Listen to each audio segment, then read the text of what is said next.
Hello सम्पूर्णमा नमस्कार।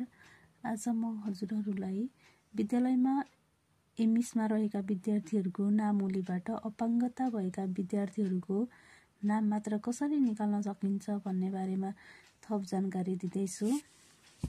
त्यसको लागि सबैभन्दा पहिला हजुरहरू कुनै एउटा ब्राउजर खोल्नुहोस्। त्यसपछि आफ्नो विद्यालयको एमइस लगइन गर्नुहोस्।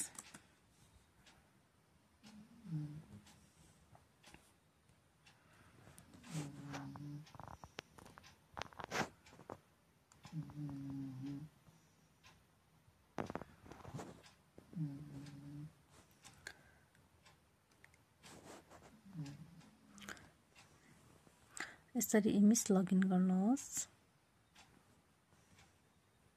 ओके।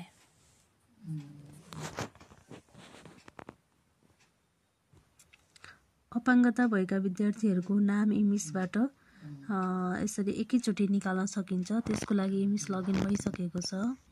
त्यसपछि यो लेफ्ट साइडमा रहेको स्टुडेन्ट रेकर्डमा क्लिक गर्नुहोस्।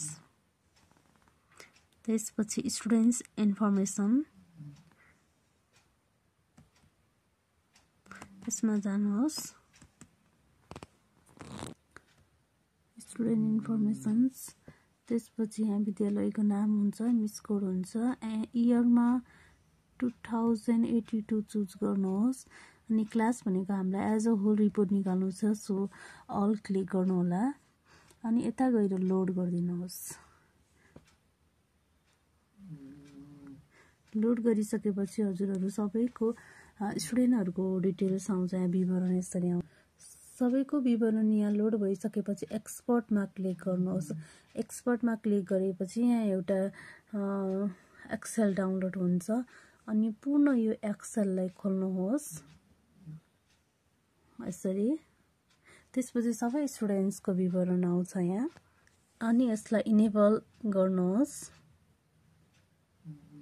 इनेबल भइसकेको छ। यहाँ हामीलाई डिसेबल स्टुडेन्टको डिटेल्स चाहिएको छ, सो त्यसको लागि त्यसपछि एक्सेल क्लिक गरिसकेपछि यहाँनिर सर्ट फिल्टर भन्ने छ, यहाँ क्लिक गर्नु होला। त्यसपछि यहाँ फिल्टर भन्ने अप्सन छ, त्यसमा क्लिक गर्नुहोस्।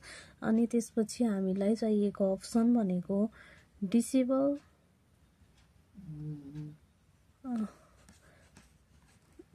यो बटनमा यसमा यहाँ क्लिक गर्नुहोस् डिसेबिलिटीमा।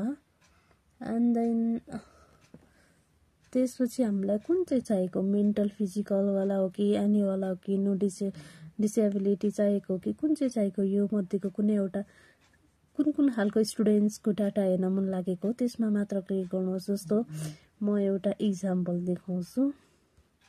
जस्तो मेन्टल एन्ड साइकोलोजिकल वाला चाहिँ कतिजना स्टुडेन्ट छ भनेर हेर्नको लागि त्यसमा, अनि त्यसपछि ओके गर्नुहोस्। ओके गरेपछि यसरी लिस्ट आउँछ।